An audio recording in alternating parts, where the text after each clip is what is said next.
Hello and welcome back to the channel, Say What's Real TV. This review is for the season finale for Reasonable Doubt, Season 1, Episode 9, Already Home. So we open up the episode with a flashback of 6 months earlier. We get right into the drama. It is what it is. We're not sugarcoating nothing. It's just straight to the point. Braden. He's supposed to be over there trying to get Sarah some ice cream, but all the while it was just a plan to get out the house so he can go over there to Kalicia's house. He get over there trying to sweet talk her and lie in her face just so he can get what he wants, telling her how much he loved her and all this and that. And they're talking about what happened in the hotel, and he says he apologizes for that, whatever happened, with the sexual assault thing. And she softens up a little bit. She also tells him don't trust Theo. And he's like, why? And she was like, don't worry about it because you don't believe nothing I say anyway. So after, sweetening her up or whatever, she ends up softening, and she said she agrees to go ahead and sign the NDA. And it was her choice because he didn't ask her to sign it. She signed it on her own and sealed up the envelope.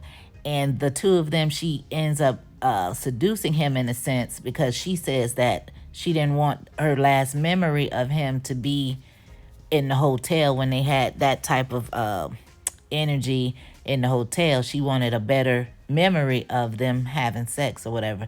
I guess Kalisha probably did really love him, but the whole time Braden didn't give a damn. So they end up having sex. Braden leaves. So Braden think he done got what he needed. So he think he's straight. He happy as I don't know what. He leaves. The next thing we know, Theo brings his raggedy ass bamming on her door and barging in like he lived there. I'm like, what are you doing over there? Like, what?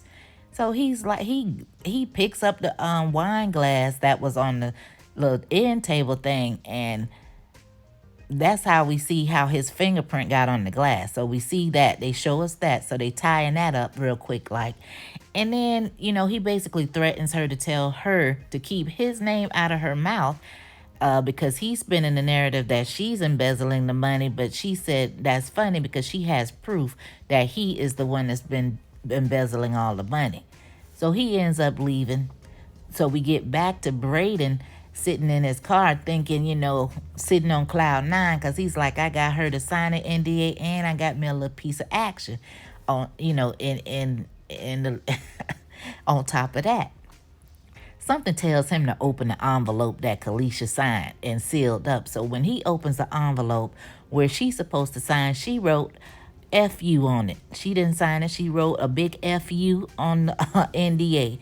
He was hotter than fish grease. You hear me? So Braden storms back over there to Kalicia's house, bamming on the door. So when she opens the door, she was like, well, goddamn, you couldn't even make it back home to your wife.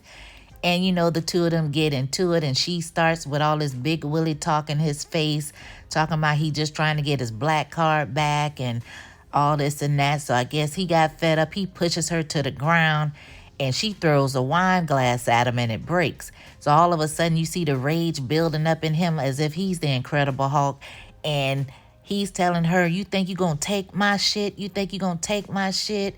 And she gets up like she's going to continue this big, bold talking that she was doing. And he slams the piece of wine glass that was broken in the side of her neck. So we now see that, yes, Braden is actually the real killer for Kalicia's murder. So we're back in present time, and we see Jax with the legal team, and Rich is asking her what makes her so sure, because after she called leaving the hospital, she had a feeling, but now she's even more sure now after getting a sympathy note from Braden for her stepdad's death, and she matched the signatures on the NDA that was presented that Kalisha supposedly signed, and the signatures matched. So she came to the conclusion that Braden actually signed the forged NDA. So she's putting two and two together. I actually thought we were going to get a scene between Miss Lou and Jax about what happened before she ran out of Paul's hospital room, but we didn't get that. So now we're actually at Paul's funeral. We see Jax. She's with her friends. They're there to support her. We see Naima consoling her grandmother, making sure she's okay. And side note, I hope Miss Lou had a shawl or a jacket or something at this funeral, because she's showing a lot of skin and cleavage for this to be a funeral. But hey, that's neither here nor there. We see Lewis. He's trying to make sure Spencer is okay and trying to, you know, make sure he's all right. They've been talking to the kids about death and trying to get them through it. Later on in the scene, Chanel steps to Jax, and immediately Jax apologizes to her for blowing up on her the other night, as she should. And Chanel, she's appreciative of that. You know, she said it meant a lot to her for her to do that. So Chanel asks Jax, like, how are you? How are you feeling? And Jax pretty much says, you know, she hasn't cried about the death or whatever yet, and she's worried that Lewis might be disappointed because she didn't cry. Or, like, why are we worried about what Lewis is thinking about your feelings? Like, girl, no. So Chanel tells her that maybe since Paul is gone, that she should go ahead and tell Lewis everything that happened when she was a teenager when it came to Paul. She told her she was free now, and, you know, it's probably what she needed to do. So she encourages her to do that, and I guess she's considering it. Then we look over and she looks at her mom, and her mom is looking at her, and it's making you think, like, you know, is she really free? Because her mom, you know, Miss Lou and her way of thinking. So Miss Lou, she goes over to Jax. I guess she's going to stay with Jax, I don't know, for overnight or for a little while, I guess, so she won't be by herself since Paul has died or whatever. And Jax, you know, she consoles her mom and lets her know that she loves her. But then here's Miss Lou being Miss Lou, tells her that, I'm sorry you had to lose the one person that was a real father to you. I'm like, see, that's what I'm talking about in the last scene. You know how Miss Lou is and her way of thinking. It just don't sit right with me. But, you know, Jax had to let her know, look, Paul was a sick man. And she's not talking about his illness. So, you know, Miss Lou wants to say that he just was a drunk. And basically saying the only reason she put him out was because Eddie was a drug addict, and she wasn't going to put up with another addict in her home, being Paul being a drunk. So that's really the only reason she put Paul out when she did, and not so much because he got into the bed with her daughter, because she keeps saying she told her over and over that that was a mistake. Really, Miss Lou? Really? Like, I can't. But what I want to know, they brought up Mr. Eddie few times throughout the whole series, and we never see her dad. We never see him. He's supposedly in town. He called her one good time, was supposed to meet up. He never showed up, I guess, because Miss Lou, you know, ran him off or whatever. But I got a feeling that we were going to see Mr. Eddie at some point throughout the season. I thought he was going to pop up, but we never did see Jack's real dad. So maybe now, since Paul is gone, season 2, we'll get to see him. So Jax pretty much had to let her mom know that Paul has done other things, and he has been sober plenty of times in those incidents. So stop making it about him being damn drunk. So she tells her, so ever since you let him back into our lives, I have not felt safe. And I guess Miss Lou felt a certain kind of way. So she's like, oh, well, I loved your father to death, and I came home one day and he had a needle stuck in his arm, and you were sitting there on the couch watching Sesame Street, and I packed up all his stuff and sent him on his way. Okay, Anne, first of all, those are two different things. Second, let's stop deflecting and bringing up Jack's dad every time you want to make an excuse for Paul. I'm sick of that. Her dad and Paul are two different people. Mr. Eddie having his drug problem with needles stuck in his arm is totally different from a man in your child's bed, a man groping and feeling all over your child, a man making your child feel unsafe and uncomfortable. Those are two different things. So please get it through your head. They are not the same. You need to go get you some help and deal with your first marriage, because apparently you have issues with Mr. Eddie that you haven't dealt with, because every time you feel a certain kind of way, you throw up Jack's dad. She wasn't even talking about her dad. She's talking about Paul. So stop it. Stop deflecting, please. Go get you some help. Go get you some help. So Jax tells her, look, I just need you to listen to me. I didn't accuse you of not keeping me safe. I just need you to hear me and stop making it about you. And that's what she's doing. So Miss Lou, she all in her feelings and says, well, I just buried my husband, so it is about me. I said, ooh, child. So we see Jax meeting up with Damon in that little cafe they like to meet up in, and apparently he's been giving her some space that she asked for. I sure would like to know how much time has passed that he's been able to stay away from her, but it don't even matter. So she basically wanted to kind of break up with him in a sense and tell him that it's not fair that they to each other, that they continue on with the relationship. And Damon puts two and two together and says, so what, are you going back to Lewis? And she admits that, yes, she's going to work on her marriage. So, Damon, he gets up without incident, and, he gives her a kiss on the forehead. He asks her, is this it? And he says, I guess I'll see you around, Fairfax, his little nickname for her. And he walks out. I was kind of shocked he didn't act a donkey, but hey. We head over to the courtroom where we see Jax and Braden talking, and Braden trying to put on that normal charm when he think he done got away with something, the same way he tried to do with Kalisha when he first got to her house in the beginning of the episode, like with all that sweet talk and like, oh, like he's so innocent and all of that. Jax nipped it all in the bud, like, you should have just told me the truth. You ain't got to lie to kick it, basically letting him know, I know what you did with Kalisha. I know the truth. And he's looking all shocked or whatever. So we get inside the courtroom. Miguel gives his closing arguments. Then Jack, she gives hers. She actually have Braden stand up, and Rich looking shocked. Braden looks shocked like, oh, Lord, what is this lady getting ready to say? So it makes it seem as if she's getting ready to call him out on something, but she doesn't. She goes with the flow of everything as normal. And when she gets back to sit down, she gives him this look of disgust, like she really does not want to be defending someone that she knows deep in her heart is guilty. So immediately after that, we see Jack. She's in the restroom, and all you hear is her throwing up. So they want us to believe, I guess, that Jax is so disgusted that it's making her sick to her stomach to know that Braden is actually guilty and she's defending this person. But in my mind, in my head, Jack's ass is pregnant, quiet as it's kept. And that's just my theory. And we know that she has not slept with Lewis. The two of them have played around and come close to it. Nobody's came, pun intended. And yeah, she slept with Will. I don't remember a condom being used. We know for a fact she slept with Damon.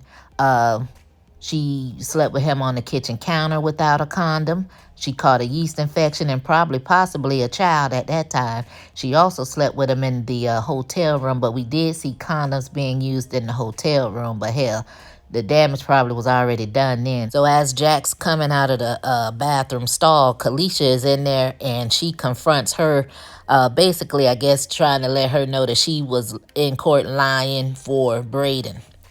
And they mention Ryan and how he hasn't been to court ever since Jax put him on the stand or whatever. And those two go back and forth. And Kalisha tells her she needs to think about what she's going to have by the time the whole trial is over with. And that was it for that.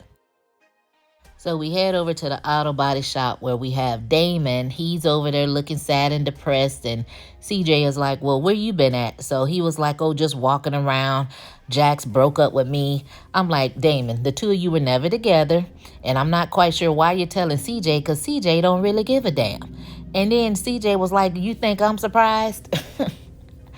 So he's basically telling him he cannot do the illegal scam thing anymore. And because he was only doing it for Jax. So the brother gets mad. CJ is mad now because he was like, oh, so you wasn't doing it for me, so just forget me. Like, you gonna put that bitch in front of, before me type stuff. So of course he called her all kind of bitches throughout the whole scene, back and forth. So he is upset and he ends up firing Damon.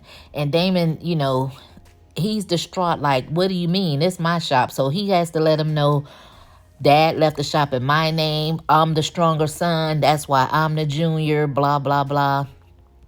And he kind of just kicks the boy out to the curb. And Damon is like, well, we're family. We're family, we're all we got type stuff. And Damon, I guess CJ is like, forget that. He's like, you need me. Like, but I'm done. And I don't know why. I guess CJ has resentment towards him from 16 years ago when he went to jail from the first time. Like, I don't know why CJ is so on edge about everything. Like, Damon never did anything to him since he's been home. He just didn't want to do the illegal stuff. He tried to do the right thing when it came to that part. But, even though he's cray-cray, he tried to do the right thing. So I kind of felt sorry for Damon when it came to him and CJ because I don't think he deserved all what CJ was given. So we see Jax leaving the courthouse and she is on the phone with Lewis. And as she's getting in her car, Braden walks up on her in the dark like, how did you know? And Jax is like, so you're admitting it? And he says, yes. So they go back and forth and Jax pretty much let him know, look, if I would have known you was this abusive sociopath type person, I would have never took your case. It was the worst decision of my life. And Braden, being so arrogant and smug as he is, he was like, well, it's the best decision I ever made. So he basically tells her, look, when it comes to me and somebody else getting in my way, I'm going to be the one to come out on top if possible. And he admits to killing the young boy that did kill his younger brother on the basketball courts, which I knew when he told that story at JT's event, something just didn't sound right about that. But, anyway. And he also threatens Jax, letting her know if she tries to get in his way even a little bit, it's not going to be pretty for her. So Jax is now driving and we see her thinking about all kind of different things. She's thinking about Paul and Damon, having thoughts about Lewis. And I guess Lewis was the one person that actually made her smile. As she's thinking about him, we hear this crash and her airbags deploy. So apparently she's been in yet another car accident, kind of the same way she ran into the back of someone.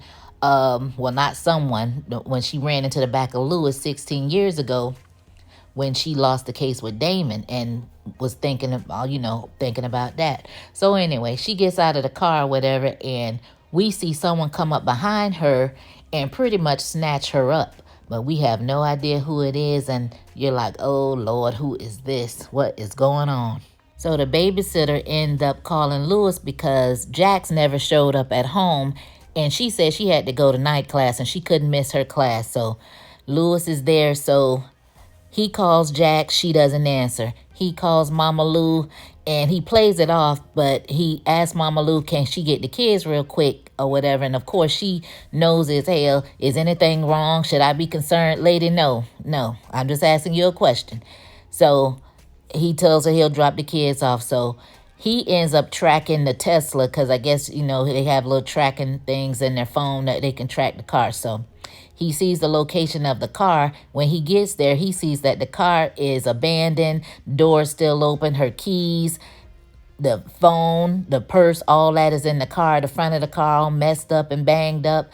Now he's like scared and nervous, and he ends up calling Daniel to tell Daniel that Jax is missing. So Daniel tells Lewis that he's on the case, and so he goes to talk to the little officer that he has this little crush on, and he tells her that his boss is missing, and I know he knows that it's against protocol, but is there any way that she can come to the scene where her car was left with him and look some things over? And she actually agrees to do it for him.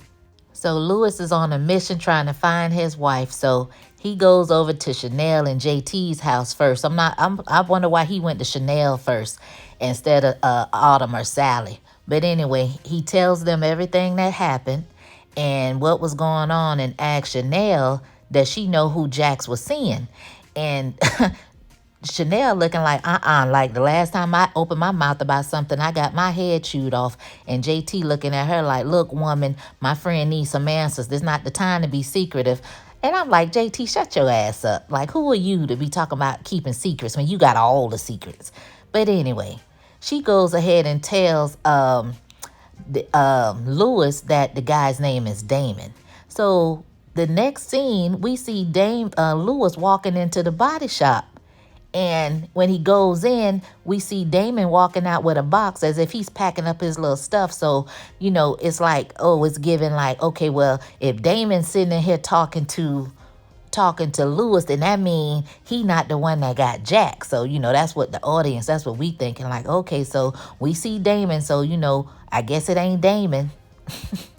So anyway, he's asking him, have you seen my wife? Have you talked to her? Blah, blah, blah. She's missing. Damon like, I don't know what you're talking about. I don't mess with married women. I haven't talked to her.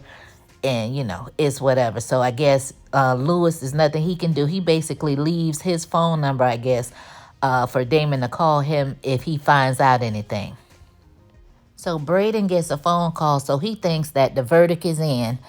And it's Rich calling to ask him, has he seen or spoken to Jax? And Braden pretty much lets him know he hasn't talked to Jack since they left the courthouse or whatever. But my thing is, Rich, why would you call Brayton and say that she was missing and all of that? So even if he was guilty, I mean, you should have did it in a different way. And then you turn around and ask him, what about Theo? Like, why would Brayton know if Theo knew? I mean, that conversation was dumb as hell. Like, why would he know what Theo's doing? So he told him, I'm no longer talking to Theo, so you need to call Theo yourself directly and ask him about it. Like, that was stupid. Even if he was guilty, he's not going to tell you over the phone, Rich. And then why give the heads up about it? Child. So in the very next scene, we see Jax all gagged and tied up, and it is revealed to us that Damon is the one who kidnapped her. We see Daniel and Lewis having a conversation, and Daniel tells Lewis that it does look like someone may have taken Jax. We see blood at the scene of where her car is, and he ends up asking Lewis where he is, and Lewis says he's at the body shop waiting on Damon to come out, because Damon did tell him he was leaving, but he never left. He never came out the door, so that was what he was waiting on. So I guess it's safe to say that Jax is somewhere inside the body shop being held up. But if that's the case, where is CJ? Like, it was the middle of the day, so how come we didn't see CJ or no one else, none of the other workers? That's crazy. So back over there where Jax is being held up at, Damon, he's going on and on about how he lied and thought about her in the whole time he was in prison, and how it would be like to be with a woman like her, being the type of guy that he was, and child, just pouring his heart out to her. And she is over there pleading her case like, I got kids, my life is different now, please let me go, I won't say a word, I'll tell nobody about it. He's blaming her for everything and letting her know this is her fault. And she was like, making sure she say the right thing. Like, oh, you saw me, all that. I see you, you see me, all of that back and forth. He asked her that has she ever loved him? And she tells him, I care for you a lot. And I'm going to tell you the truth. I could not risk my marriage over potential. So when she said that, I guess that triggered him. And that set him off, and he went ballistic. And she started praying, saying her scripture or whatever. And he told her the worst part about it is, I could never hurt you the way you've hurt me. So he walks off from her. And the next thing we know is he puts the gun to his head, and he's like, it's the potential. We hear 2 gunshots. Jack, she screams, and you're like, oh my God, like, Damon, why did you do that? Like, I wasn't expecting that out of Damon. I thought he was going to be more of when he was like, you either going to be a killer or a victim. I thought he was going to go out and probably try to do something to Lewis or something so he can eliminate that to try to be with her or something. But I guess Damon was like, he had nothing. He had nothing to live for anymore because, his brother didn't want to be bothered. Jax just rejected him once again. And, he's still trying to adjust to society, just being gone for 16 years. Things were so different. So, I mean, it was kind of crazy and sad at the same time. I don't know, but I don't feel like he should have went out like that. But it is what it is. So we see Jax getting rescued, and we have all the sirens and the lights flashing, but it looks like we are at the auto shop, but we don't see any signs of CJ being the owner. But we do see Crystal and Daniel, Lewis, all of them are outside ready to greet her as she comes out. It looks like she does not go to the hospital because we see her, she's at home, reflecting on everything, and she goes and get in the shower. She gets out and call her mom and let her know she's okay. And the mom, tells her the kids are fine and they can stay, long as she's okay with that. And she was okay with it, I guess, since Paul is not in the house, so the kids can stay, like normal now. So she goes and relax. She's on the sofa smoking, and Lewis is there with her. So she ends up telling Lewis everything about Paul. At first, Lewis act like he wants to blow a gasket about it or whatever. And I guess he thought about it. He goes to her and he apologizes, tells her he's sorry that happened to her. And that's what he should have initially said, which he should have. And, she wants to know, are they able to move forward? And Lewis tells her he doesn't know. I was shocked that he said he didn't know. So she also asked him about the couple's therapy, and he actually agrees this time because he was opposed to it before. And I guess he offers to stay on the couch, and she told him he didn't have to do that. He got in his feelings a little bit, but she meant not on the couch. You can stay in my bed. So I guess he was fine with that, and it is what it is. So it's weird to me that they can go through all of that drama, that was like really traumatic. I would feel for me like Jax doesn't even seem fazed by it or whatever. And like they don't even have a conversation about it. It's like we'll talk about Paul and we're just act like nothing ever happened. But anyway, they wake up the next day and Jax realized she's missed like 3 calls and a text. And Crystal let her know that the verdict was in. So Lewis is like, is everything all right? So she tells him that, the verdict is in and basically saying she got to get down to the courthouse. So we get in the courtroom and the jury reads off the verdict, and come to find out Braden is indeed found not guilty, even though we know that he is. And of course, he cannot be charged again for this one particular crime. So he looked up. He's happy. He don't know what to do with himself. He tries to congratulate Jack. She basically tells him where he can go. And, Miguel congratulates her, tells her he didn't think she would be able to beat him. And that she's a rock star considering everything that recently happened to her. I mean, you're talking about a tragedy just the night before when someone took their own life in front of you, and you're still able to get up and stand tall and be a boss, doing what you got to do. But that Jax need to go and get some therapy for real, for real. So she stood there in the courtroom by herself, and emotional. So I don't know if she was contemplating her career, maybe dialing it back like Lewis wanted. I don't really know what she was thinking, or maybe it was about Damon. I don't know, but we just see her standing there reflecting on something. So Braden leaving the courthouse thinking he won the lottery or something, telling Sarah how he's getting ready to be a better man and make it all up to her and the kids, and they going to Bora Bora and all of that. And Sarah basically told him, look, you going to Bora Bora by yourself because I'm going to stay here and get my divorce. I'm going to take the kids and I'm taking half. And of course, he looked like he ready to get in that little rage thing again. She was like, oh, sorry, my Uber's here. And she walked the hell off, leaving him standing there looking... looking like he didn't know what the hell was going on. But actually, I thought that in that moment that Fallon was going to come out from nowhere and do something to him. I was like, oh, Lord, is Fallon going to come up? But that didn't happen. We see Crystal. She's in the office checking off all the wins, feeling good. I guess we're getting more wins than losses as opposed to when Jax was the public defender. So we winning over there. We got Braden. He walking into the board meeting over there at Clout, walking in with that BDE, and he have a seat feeling himself. So he looks over at Theo's seat, and we see that the seat is empty. So I'm not quite sure at this point what happened to Theo. I don't know if he fired Theo since he got off or what happened. But, Braden at this point in time feeling real good about himself.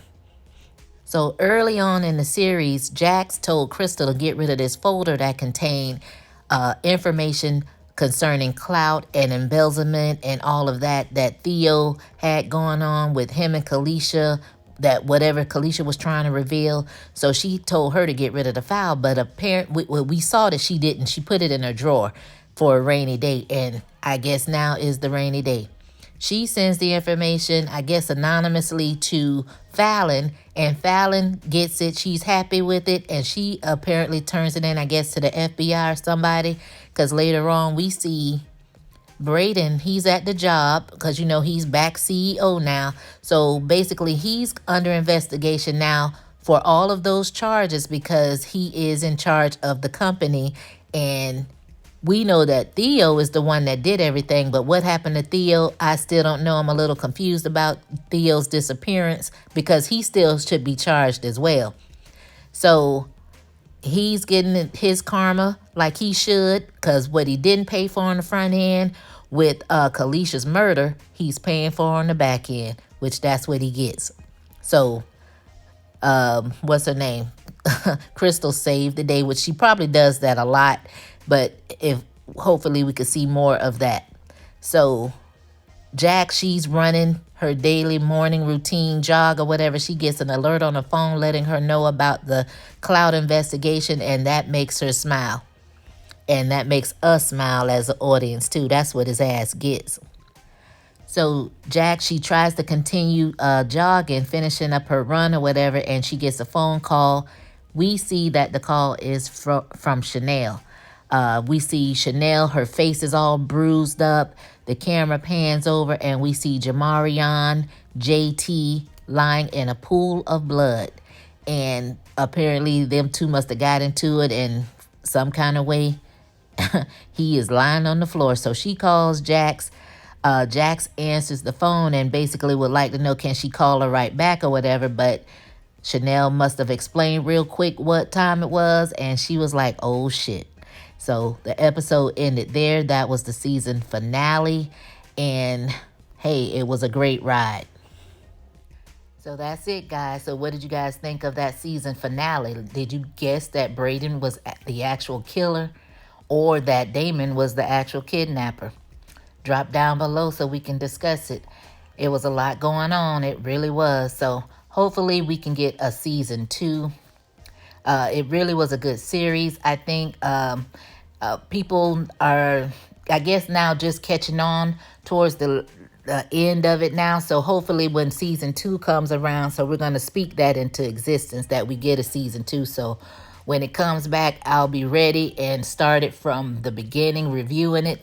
So I want to thank you guys for watching and listening, and I'll catch you on the next one. Peace.